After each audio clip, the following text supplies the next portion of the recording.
listeners, and welcome to the NK News podcast. I'm your host, Jacko Zwetsloot. Today, it is the evening of Monday, the 28th of November in 2022 here in Seoul, and I'm joined via Zoom by journalist and author Bradley Hope to talk about his new book, The Rebel and the Kingdom. Before we get started, I'd like to remind all of you, please, to leave a review about this podcast wherever you can. Spotify allows ratings but not reviews. Apple Podcast allows both, and you can like and subscribe to us on YouTube. Secondly, check out nknews.org and consider buying a subscription. And thirdly, follow me on Twitter at JackoZ and NKNews at NKNews.org. For podcast suggestions, questions, and feedback, you can tweet at us or email us at podcast@nknews.org. All right, my guest today, Bradley Hope, is a journalist and author of a new book called The Rebel and the Kingdom, subtitled The True Story of the Secret Mission to Overthrow the North Korean Regime. Out now. Welcome on the show, Bradley Hope. Thank you very much.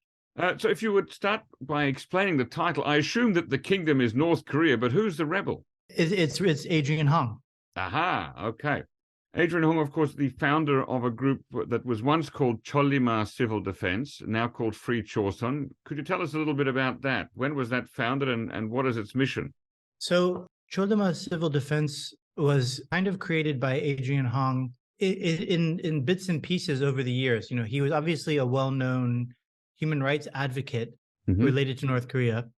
And I think from a very young age, he had a side of him that wanted to be more proactive in a way that you couldn't be in a public way. You couldn't do the things he wanted to do publicly or talk about them. And so it kind of started off in bits and pieces, almost like intelligence gathering. And then over time, as some of these things that became more like missions started to evolve, Chollima Civil Defense came into a being as more of an organization. And in a way, you could really date it in a public way to the rescue of Kim Han-sol and his family, obviously after his father was assassinated in Malaysia. Yeah, that was the first event that people began to know Chollima Civil Defense exists. There was activity prior to that, but that was the first big event, and that was also a catalyzing event for the group, you know, to be more public about their activities. Yeah, I want to come back to that mission in a moment. Would you say that the mission of Free Joseon is or was really to overthrow the North Korean government and system? Yeah, I think so, because it was an evolution for Adrian over many years. Obviously, starting with Liberty in North Korea, the group that he co-founded at Yale, that became a kind of global advocacy group, and eventually involved in helping escapees. But it was never enough. All of these kinds of things were never enough for Adrian, and so he kept drifting deeper and deeper into more risky intervention style activity. And so I think the culmination is Free Joseon, because Free Joseon's mission was to not only create a government in exile, something that has never really existed before in relation to North Korea, but also to kind of take quite aggressive acts against the state of North Korea. So obviously we know that in the Spain incident, which I'm sure we'll talk about more, they broke the pictures of Kim Il-sung and Kim Jong-un. Sorry, I'm getting myself mixed up here. Sorry. I think that's Kim Jong-il, the second leader. Yeah, Kim Jong-il, exactly. They broke these pictures in a kind of symbolic act, right? Yeah. To signal to maybe the international community that they can do such a thing, and then to any North Koreans who ever were to find out about it, that the state of North Korea isn't a kind of God-protected, invincible dynasty. So I think now I don't think they never said outright, even on their website, that they're trying to take down the regime. But if you read their rhetoric over time, it became more and more aggressive, more and more about hastening the end of the Kim dynasty. So that's definitely how I interpret it. Now, apart from Adrian Hong, what kind of people have become members of Free Joseon over time, and what would be its maximum size as far as you can tell? Well, it's one of those things where there's obviously a kind of a core group, maybe a couple dozen at most. And then beyond that, there's a whole spectrum of volunteers that are associated. And then sometimes they're associated in ways that they don't even know that they're part of an organization called Chollima Civil Defense or Free Joseon. So it's hard to say it in a very precise way. A lot of the members of the group are essentially people that Adrian met over the years who felt passionately about North Korea and felt like the traditional means of dealing with North Korea were not enough, and that they wanted to do something bigger. And Adrian was really good at encouraging people to think that they could make a difference, that they could do something bigger, you know.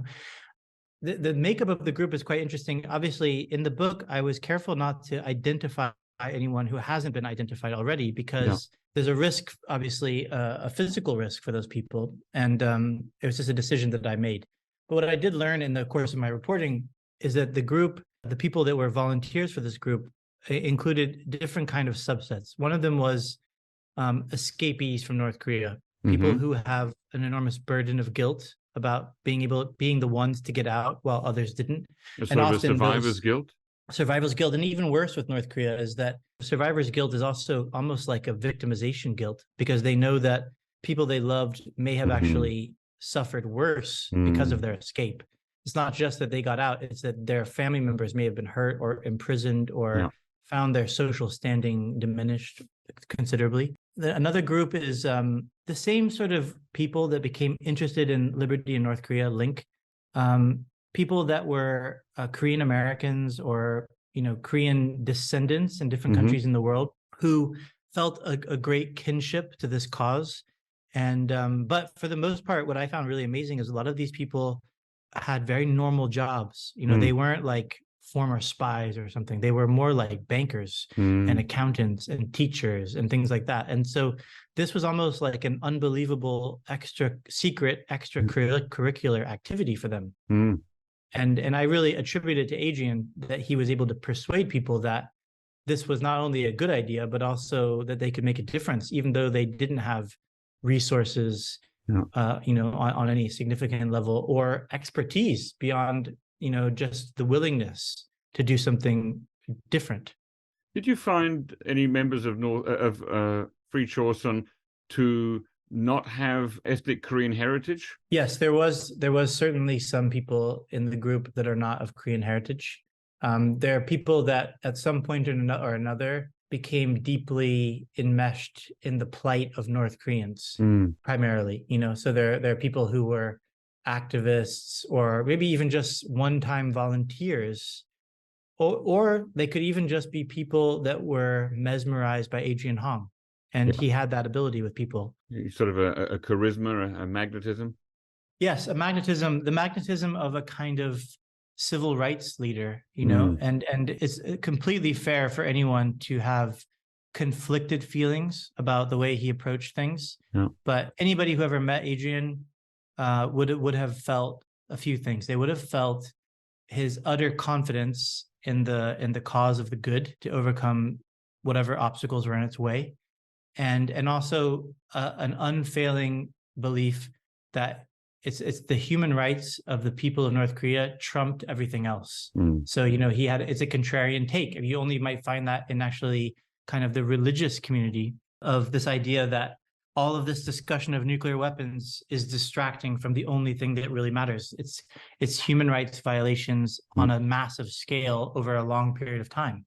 And so that kind of belief inspires people, just the way that I'm sure a young person who meets like Martin Luther King would feel, or Malcolm X, or and on a more controversial level, you know, some of the quite extreme abolitionists who believed that any means were necessary to right a wrong when it came to slave owning. And so he had that kind of magnetism to him.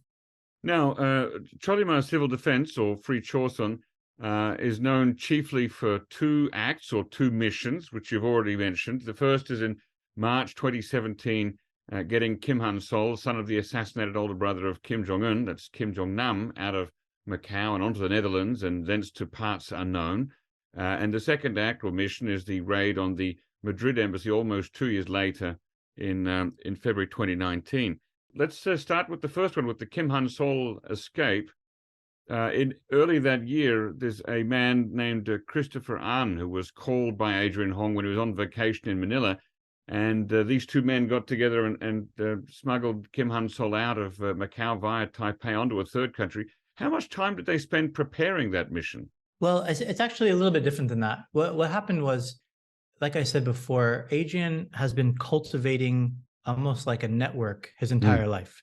From the moment he was in the sophomore year of college up till now, he was cultivating a network of people that he thought would be important or interesting in this lifelong mission to help liberate North Korea. Along the way, he would meet anyone, and actually people that had some sort of an edgy background related to North Korea would be attractive to him. So, for example, Kim Han-sol was interesting to him because of his father, who's a controversial figure, who was a controversial figure, and not necessarily like, quote, the good guy in things, but because of this, the importance of the bloodline, he was an interesting person for Adrian. And Adrian was interested in finding people like that, people with even if it's a unfounded dynastic right, if he could persuade them to see the world in the way he sees it, or to kind of link up, it would be a very attractive proposition for North Koreans that were feeling or could feel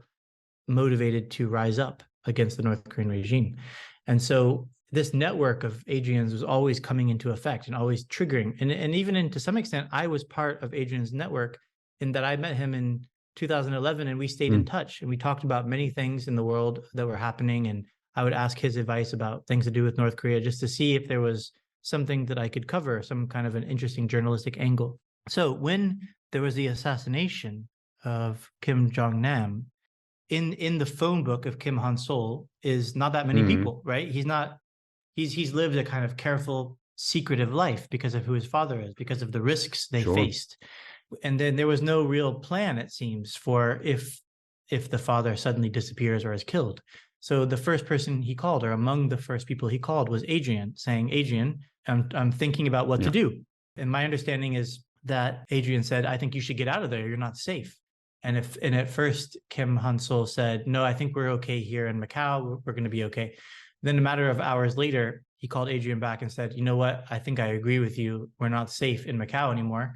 It's reported that their bodyguards disappeared and they suddenly felt like they were unprotected. Let me just interrupt for a second there and ask a question. Have you any idea about why those police or bodyguards in Macau suddenly left from outside the compound? My interpretation would be less about whether or not there was like some sort of concerted plan, and more that Kim Han-sol and his family felt unprotected. It's hard to ascribe a lot of value to that, but perhaps the security guards were more affiliated with the Chinese end of the bargain, and their kind of reckoning about what to do after in the aftermath of the assassination is obviously played into effect there. Right. But I don't know the answer. Now, Adrian didn't really have a true underground organization. He had just a network of people that knew what he was trying to do. And so when he has a mission, he calls up people and he kind of builds the team for the mission. It's not like a standing group, right? They're not sitting in an office waiting around for things to happen. And so in calling around, he realized that one of his volunteers, somebody who is not really instrumental at all in any of the core thinking about Cholama civil defense, happened to be in Asia, right? A lot of these guys are Korean Americans, or they're based in America or the UK, Europe. So it just happened that Christopher was on a trip to the Philippines, and he was a very reliable volunteer for the group. He had done other little things over the years.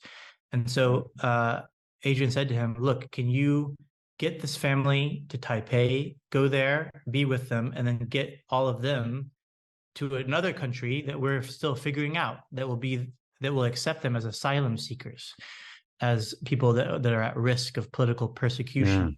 And so he just went on Expedia.com, bought the tickets, met them in Taipei, kind of hung out with them, and was trying to get them on a flight.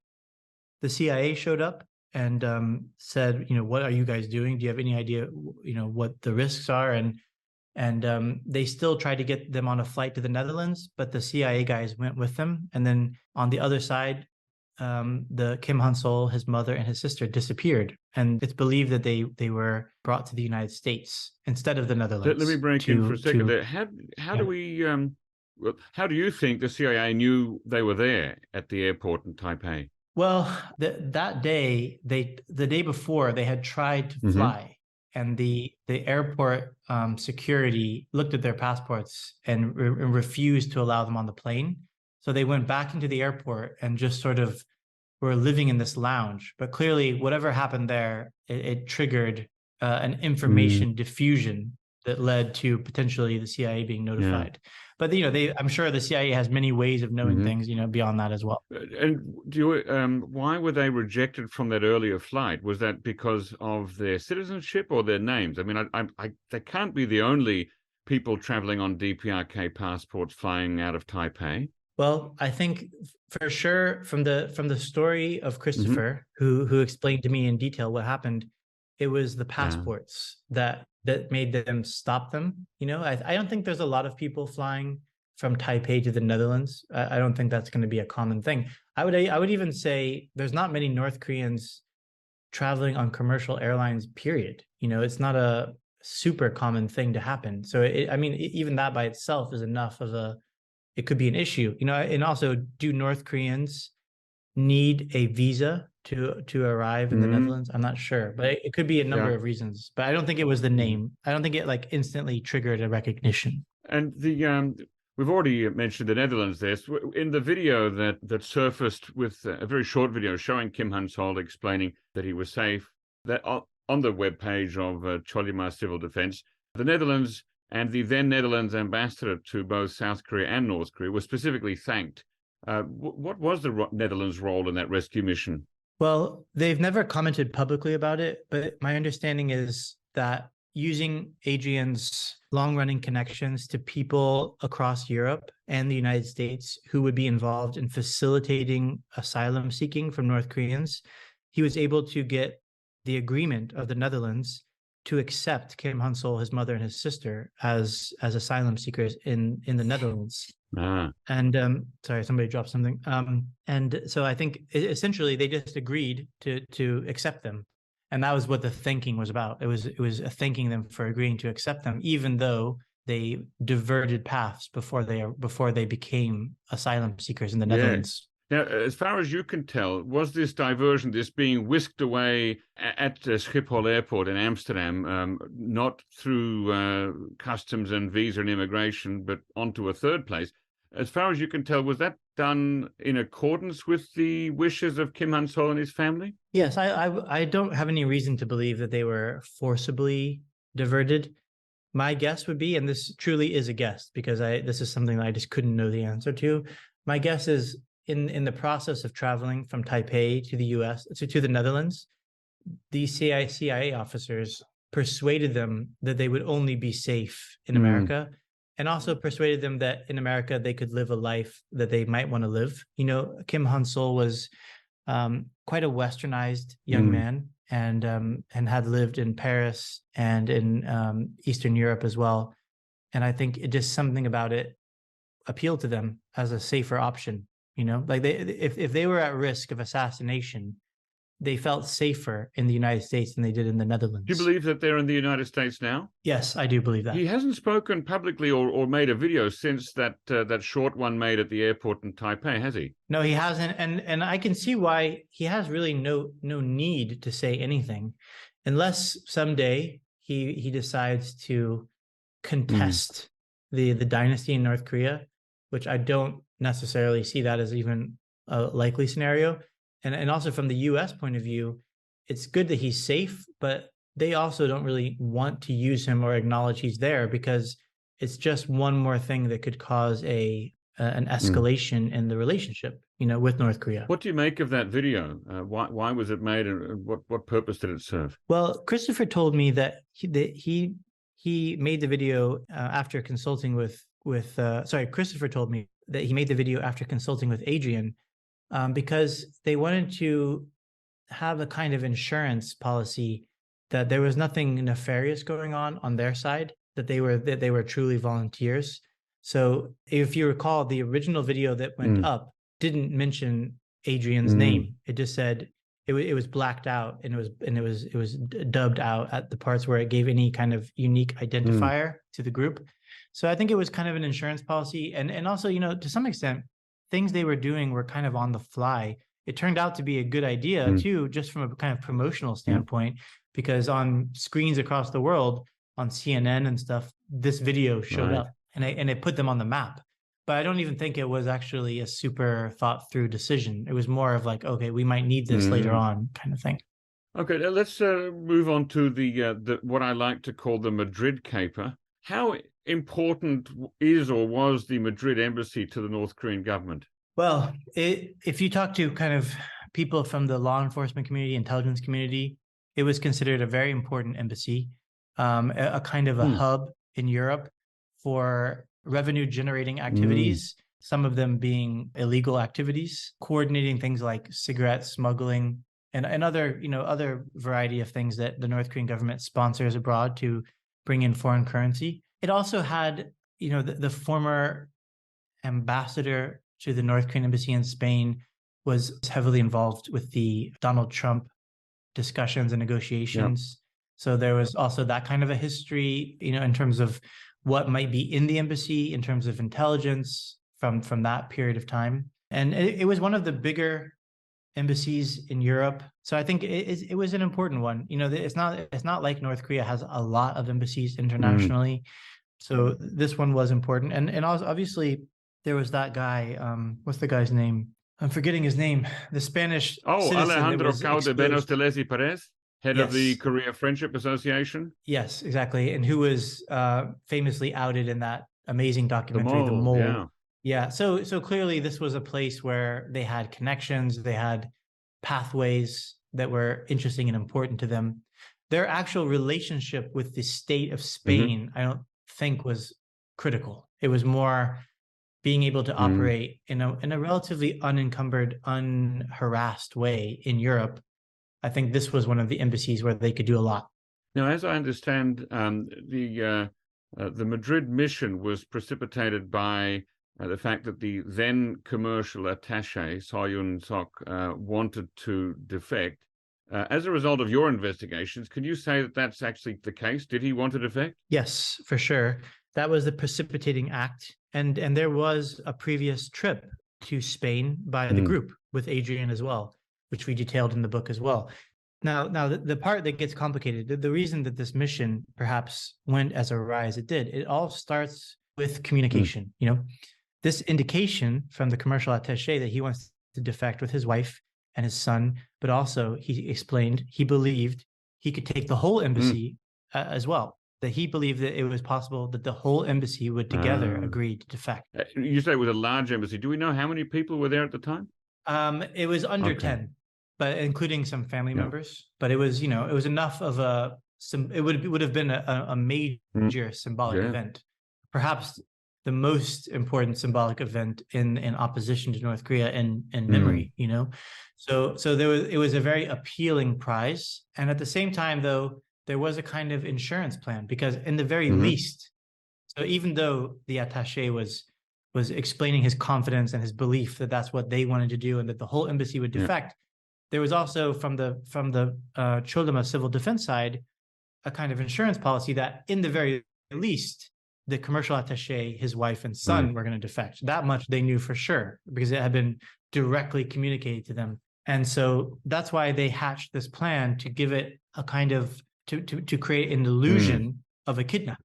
Now, you write that the fake kidnapping was staged in order to ensure that Soyun Sok's family back in North Korea, that is his parents, his grandparents and siblings, would not suffer any punishment as a result of his defection, because obviously if he'd been kidnapped, then it wasn't his choice.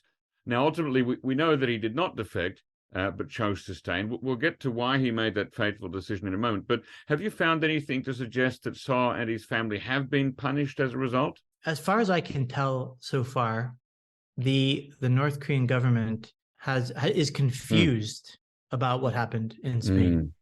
They may be reading reports and it's possible that someone would read my book and see that it's these Western sources are saying that So wanted to defect, but meanwhile So himself and the fellow members of the staff are all swearing up and down that they were attacked out of nowhere, and in a way it's also kind of tricky because if let's say that North Korea no longer believed its own staff and wanted to bring them all back and perhaps throw them into a prison camp or something like that, then the case they have in Spain would fall apart. If there is no embassy staff there, they can't argue that their staff were assaulted, and they couldn't explain why they wouldn't be sending them as witnesses in this criminal case. So for the time being, it sort of suits them pretty well, because the Spanish government has bought this argument that the unprovoked, a bunch of people just ran in there and tried to kidnap and harm the North Korean residents of the embassy, you know? So I think it's like, it's all kind of trapped in this limbo. It's limbo for the Free Joseon Choloma civil defense side. It's limbo for the North Koreans. Although when I was reporting the book, I did speak to Alejandro briefly, who told me that all of the staff that were there, with the exception of So, had been sent back to North Korea. And we had not heard what happened to them or anything like that. No, and I personally buzzed the door of the embassy a couple of months ago when I was in Madrid, and they told me that So was unavailable to speak, but they also said that he was still the acting commercial attaché. So it's still pretty murky, but the information you're asking, what is the status of the residents of that embassy from that time, is kind of fundamental to the whole story, because it will change the results too. If they're all gone, then there's no way that that case can really stand either, you know? So does the fact that somebody's still there, I mean, as you say, Mr. Tsai is probably still there, does that show that North Korea places a priority on pushing that case through the Spanish courts? I think it's part of the reason why, you know, I think it's part of the reason why. So we'll see the answer. But I think, you know, the Spanish criminal process is not something that I'm as familiar with as, for example, the British or the American system. And so we don't really hear updated information about the case. There's not really a public explanation of where the case is at, or if it's even being pursued still. So it's a really confusing situation. Okay, so what went wrong with the mission? So what went wrong with the mission is it comes down to one core thing. Choloma Civil Defense is made up primarily of volunteers without any real expertise in things like this. You know, even a foreign government would be loath to try something so audacious as to stage a kidnapping, to go through the front door with fake guns and handcuffs, and to stage a kidnapping, and then to exfiltrate a senior official of a foreign country. You know, it's an unbelievable mission, unbelievably risky, and of course something is going to go wrong. I mean, even the group was aware of different eventualities. Like, for example, it could have been that they couldn't go through the front door. You know, they kind of got lucky that their ploy worked, which was they allowed Adrian inside to wait while one of the officials went upstairs to get the commercial attaché, and then Adrian opened the door and they all ran inside. But in the event that Adrian wasn't left inside, they had ladders that they were going to use to scale the walls. You know, they had other plans, other ideas. So what happened is everything was going actually remarkably fluidly and well, because they got inside, they were able to kind of secure the building, and everything was in motion, you know, and it was all supposed to be over in like under an hour, you know. But what happened was two things. One is the commercial attaché wanted to kind of discuss the plans. So that was a delaying factor. With Adrian and his team, you mean? Okay. Yes, with Adrian and his team. And there was actually videos, which I've seen, of some of those discussions. And it's like, you know, he's laughing and talking to them, but he's also not ready to leave within minutes. You know, he wants to kind of talk it through. He's nervous. And I think it's actually understandable, because there is an aspect that I've learned about North Korea, which is the power of the kind of mental conditioning of North Korea, is that even things that seem obviously safe, like walking out of the front door of the embassy and getting into a car and being whisked away, seem incredibly perilous with that North Korean conditioning. You know, that there's an omnipotent force that's watching over them that could kill them and destroy them at any moment.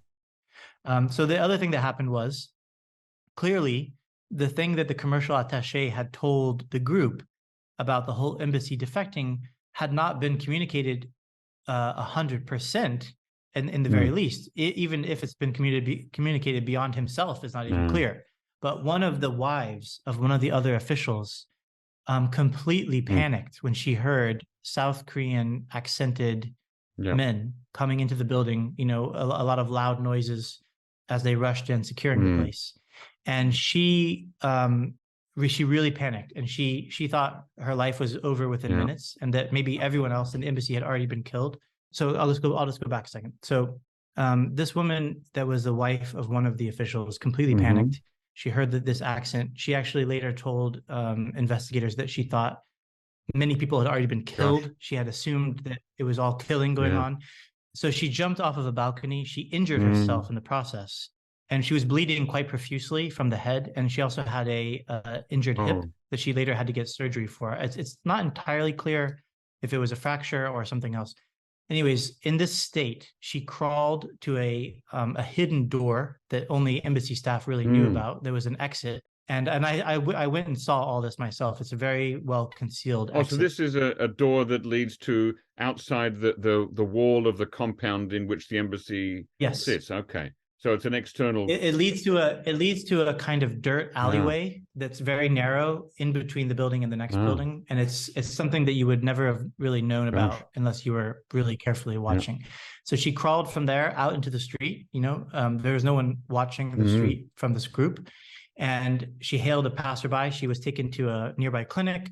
They couldn't tell at first what was going on. They asked her if she was Chinese. She said yes. And they called the Chinese embassy. Then they realized that she couldn't speak Chinese. Eventually, they were able to use some kind of an app. I think it was like Google Translate to figure out that she was Korean, or she spoke Korean rather.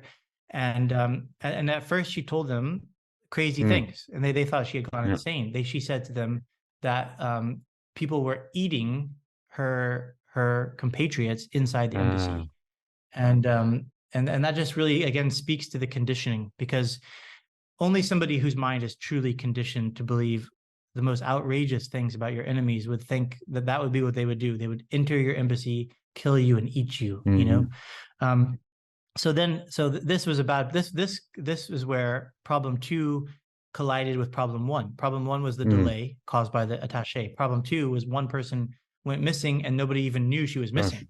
Right? Nobody knew because they didn't know the exact number of people inside and all that kind of thing. So then the police came to the front door of the embassy, following up on the woman's complaint about people being attacked. Now, this would have been, I mean, all this would have taken some time. I'm guessing at least 2 hours from the moment she jumped out of the building, you'd think. Yeah, I think we're in the 2-hour range now. And eventually it became many more hours than that. But so anyways, they came to the door, and Adrian, in a kind of classic Adrian moment, rose to the challenge. He put on the Dear Leader pin. He went downstairs, pretended to be a North Korean official, and basically shooed them away. But because he speaks Spanish, they couldn't prevent. He speaks Spanish and he speaks Korean, obviously. And so he successfully waved the police away. And actually, the police kind of gave up because they thought, well, there's not much we can do here. This is actually sovereign territory. They waited nearby in their cruiser, but there wasn't, for example, more police showed up. They just kind of stayed nearby watching the building. But unfortunately, Adrian, in discussions with this attaché, explained what had happened. And the attaché learned that a member of the household had left and had called the police, and that things were really not looking good.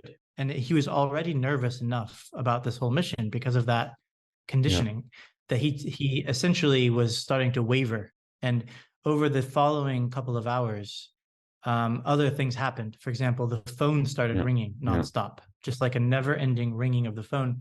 And this is kind of an eerie thing because the building is quite empty and marble floored. So it was just this kind of like menacing, endless ringing. And it sort of almost symbolically represented the North Korean state. They know what happened. They're sending people here right now. So in the mind of this attaché eventually was, you guys can't keep me safe. I have to now pretend like you were invaders and that you ran away after stealing stuff from our embassy, you know?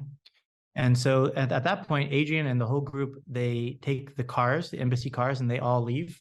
And Adrian actually jumps out the back and crosses a huge field and gets an Uber So it's pretty amazing, like cinematic but scene. they did take some stuff with them, and some people did get roughed up, didn't they?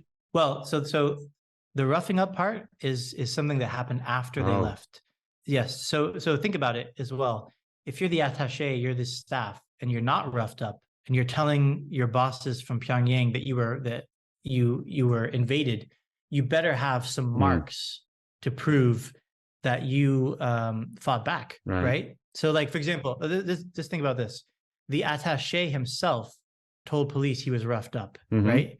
But if there's one person in the story that would not be roughed up in the story, it would be the attaché. He was the one that was, triggered this entire defection in the first place. It's not like Adrian, this well-known human rights advocate, is going to start punching him in the face or something because he doesn't want to defect.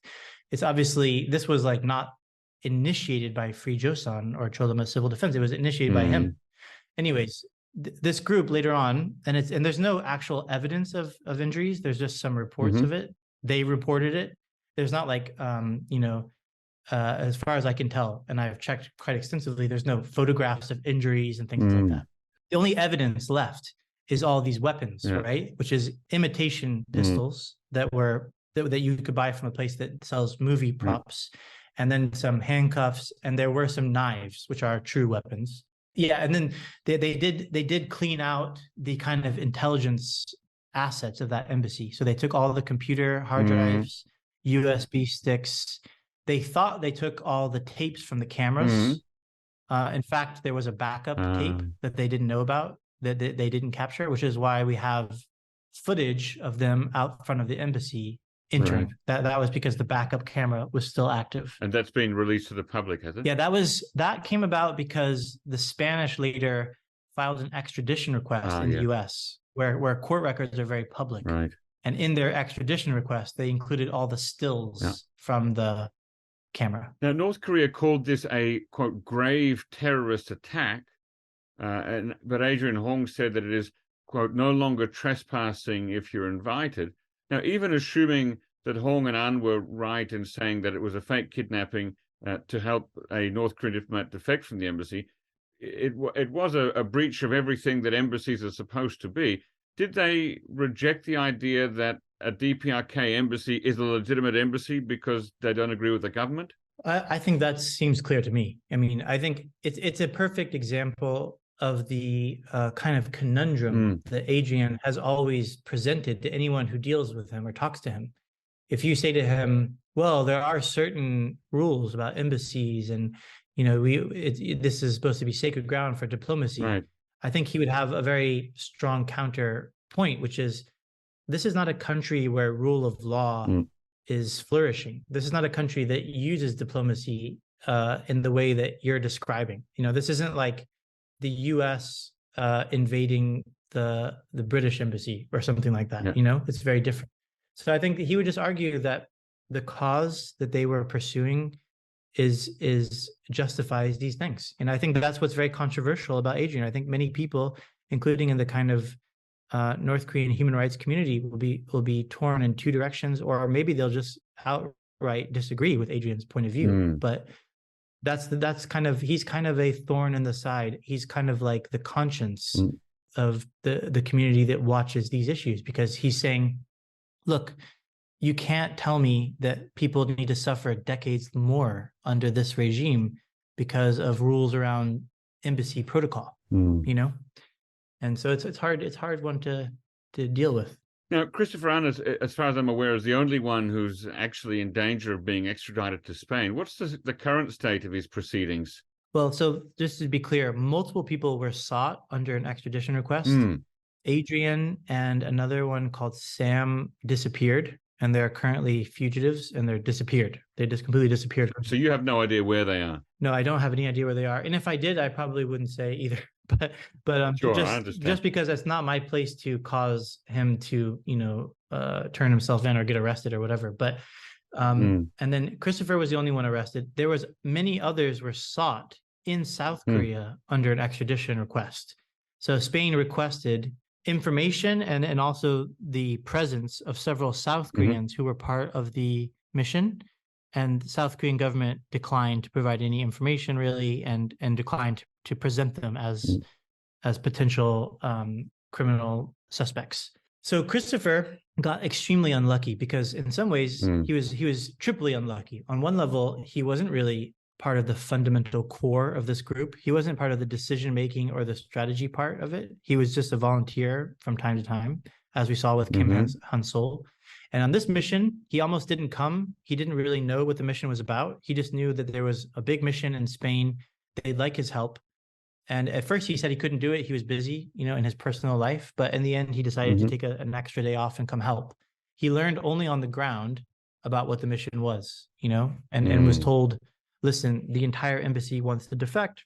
This is what we're going to do. And he felt the kind of gravity of it, the weight of it, but he didn't really know the risk. He didn't really truly have a chance to even breathe because he landed that morning, the same morning of the mission, from California. So, I mean, this is like a long, long flight.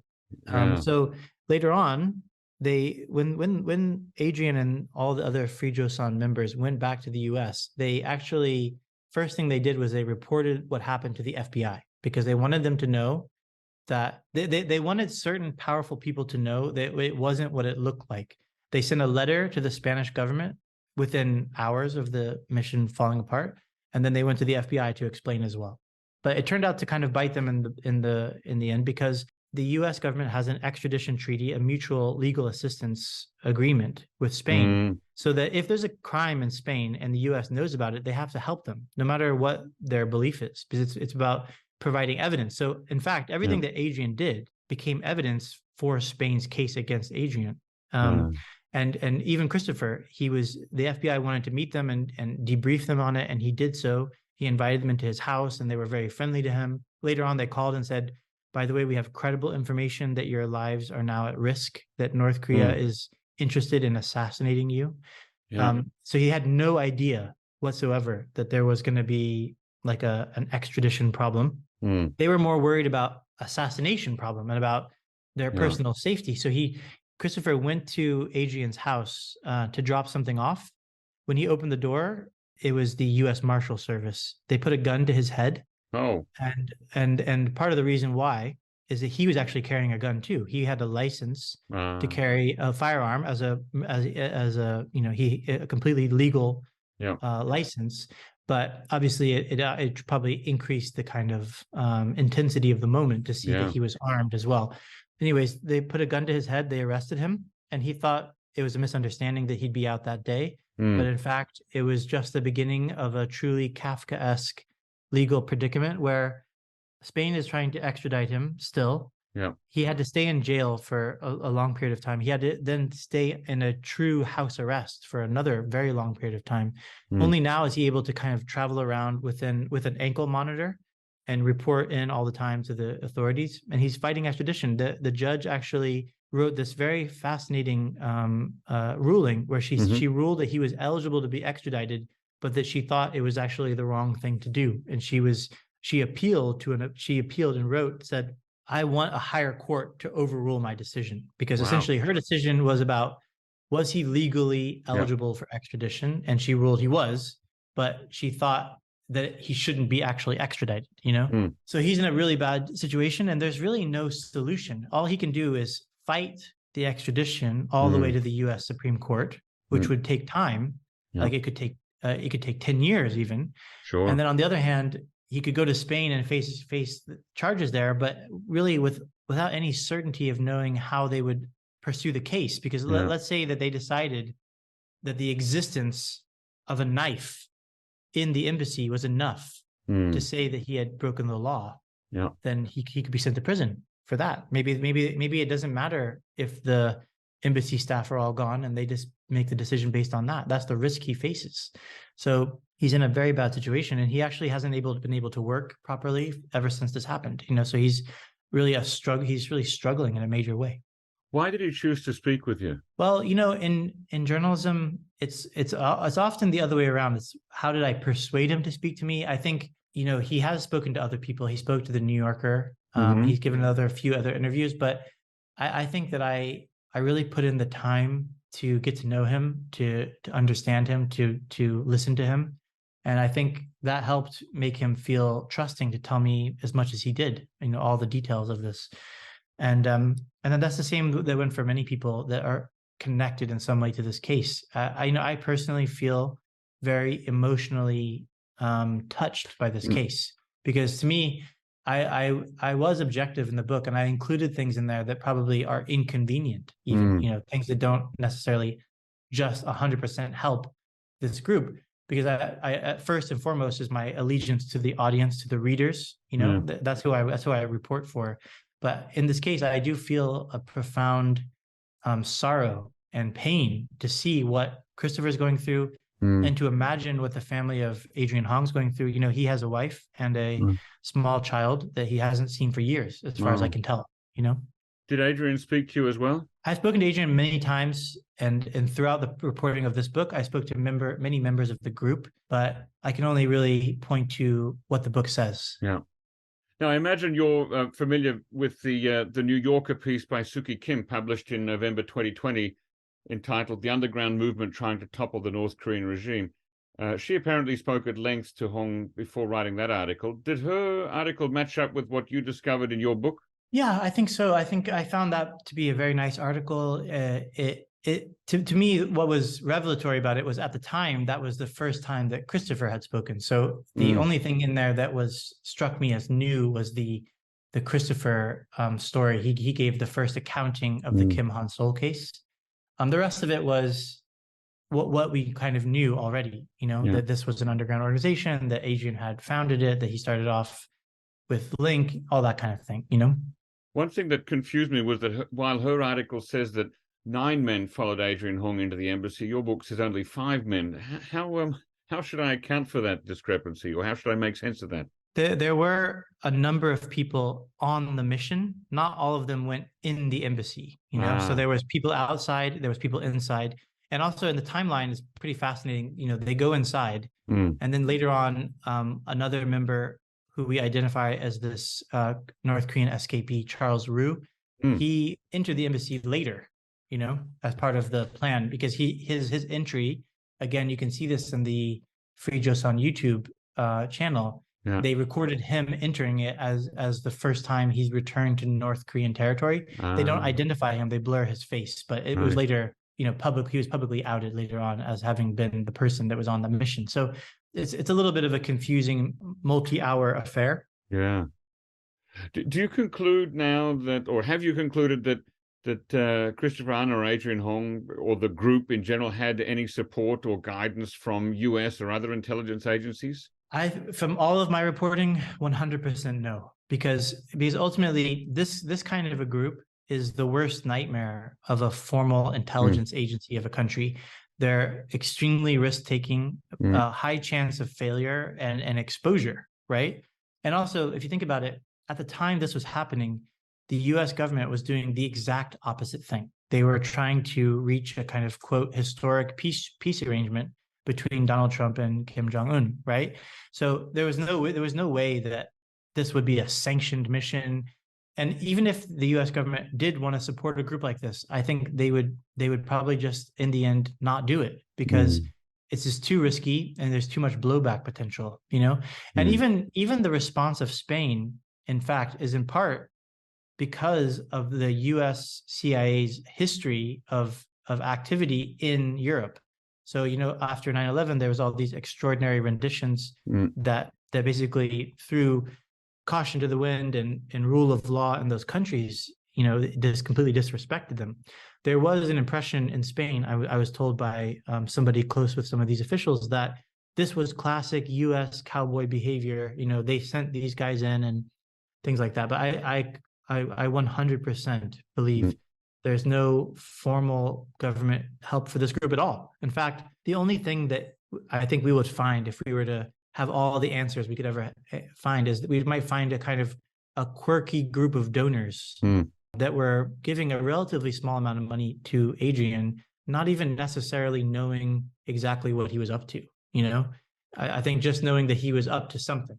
And this was a cash-strapped organization. This was not, they were not well funded. They didn't have any resources or assets. They did everything on their credit cards. Christopher An just lost money on all these things he did. He just booked it on his credit card and paid the bills. That was just that's his problem. Adrian never called him up and said, you know what, let me pay for it. Right. He kind of relied on everyone to kind of chip in. Yeah. Is this a case of ordinary people who decided that they wanted to change the world? That's truly how I feel. Although perhaps it's a little oversimplifying, and I have said that many times.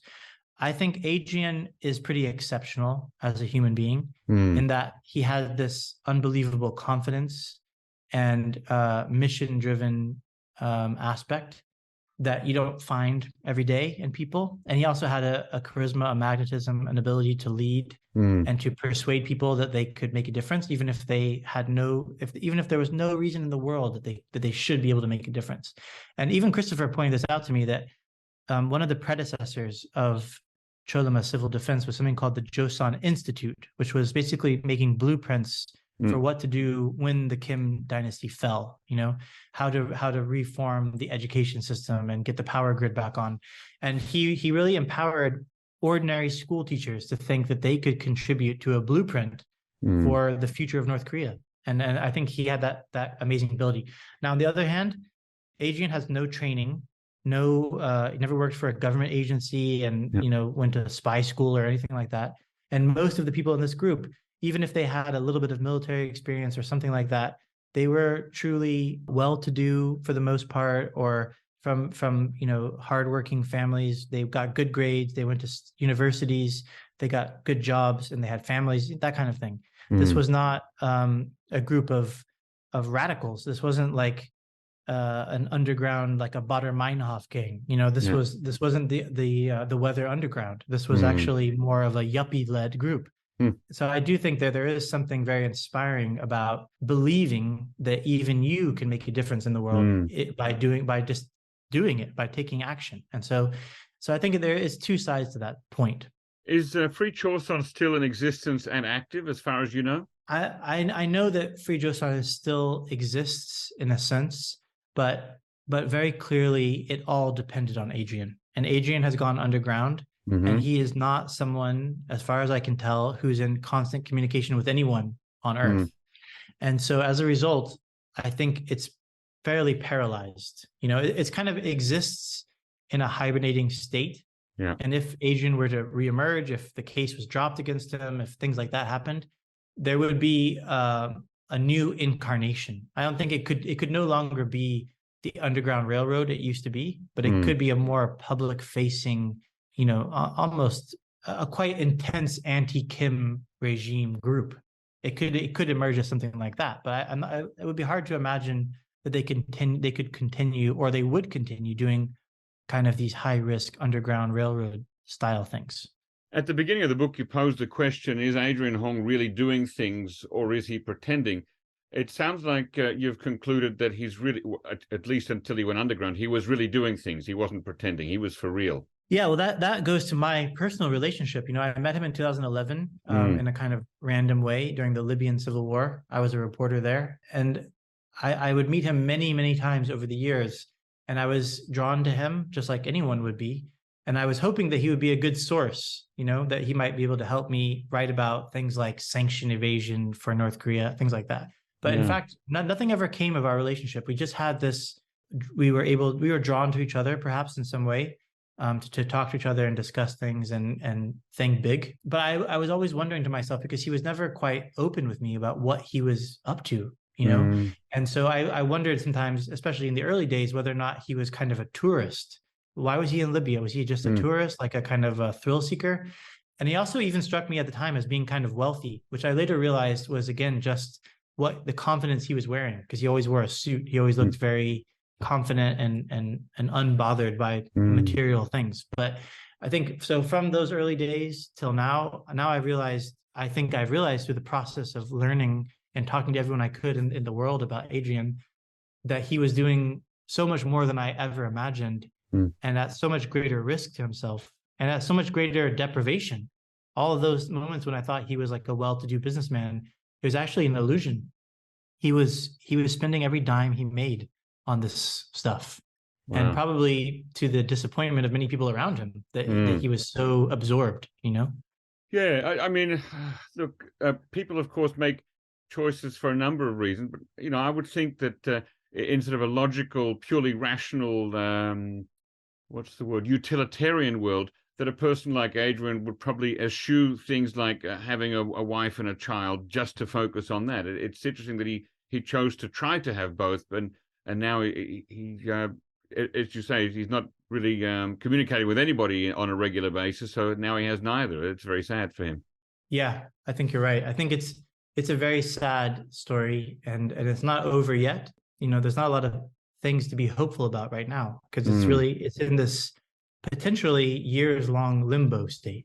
Now, Free Joseon claims to have helped many North Korean elites defect discreetly to other countries without getting any media coverage. Do you find that claim to be true? I mean, in the book, I reported about other cases, and I mentioned other cases more obliquely. I do believe that there's probably, we see about 30 to 40% of what they've been up to over the years, so far. Mm-hmm. And some of those other missions are not necessarily diplomats, but they're also elites, essentially, people that are from that top caste of the North Korean society, who have a lot of information about how things work in the power structures, but not in the traditional political class necessarily.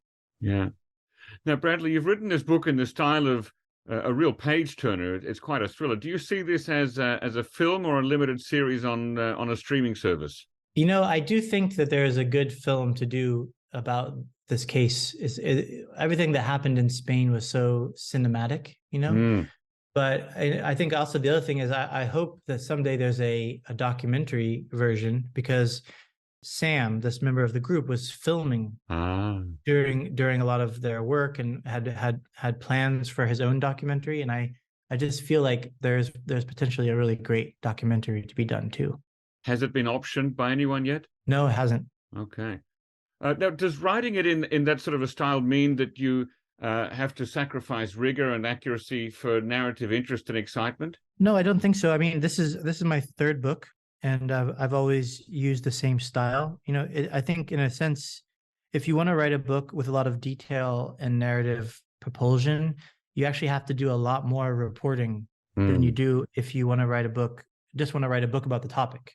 Yeah. Because essentially what you have to do is you have to almost start again at the very beginning and re-interview everyone and really kind of go in a painstaking way about every moment. What was it like? What did you see? What did you hear? Yeah. You have to find interesting ways of cross-verifying, finding other forms of media as well. One of the ideas that I often use is try to find other footage, at least to review, even if you can't publish it, because it contains a lot of information about a scene and about what happened. And also it comes to my kind of core belief in my new company, Project Brazen. We just believe that the best way to do high quality journalism is to make it a very compelling story. No one wants to just read a book that is a series of facts lined up one after another. They want to read a story. And so it's a lot harder, but it's a lot more valuable and rewarding to tell it in a way that people want to read to the end. Because, how many ordinary people in America or somewhere else would read a book about North Korea? Very few. How many would read an amazing escape story, like the story of Aquariums of Pyongyang, or any of the other great escape stories? Many people connect with that, So at the end of the day, sometimes journalism, people get a little bit high and mighty about the style. And what they sacrifice is the readership. And the readership, to me, is very important, to have a big readership, a big audience for things.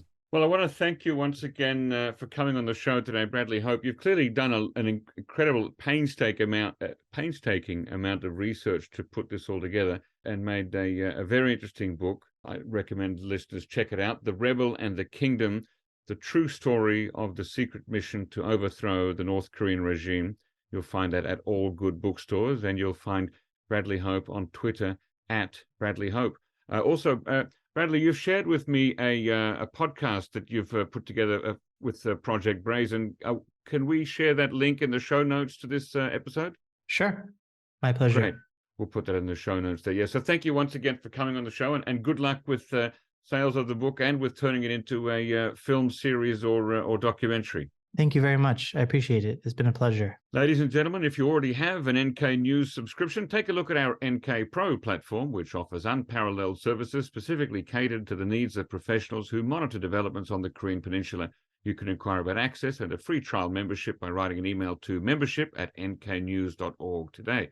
Also, if you have questions, feedback, or suggestions for guests, do send them along to podcast@nknews.org. Our thanks, as always, go to Arius Dare and Brian Betts for facilitating this episode, and to Gabby Magnuson, our post-recording producer genius. Thanks, and listen again next time.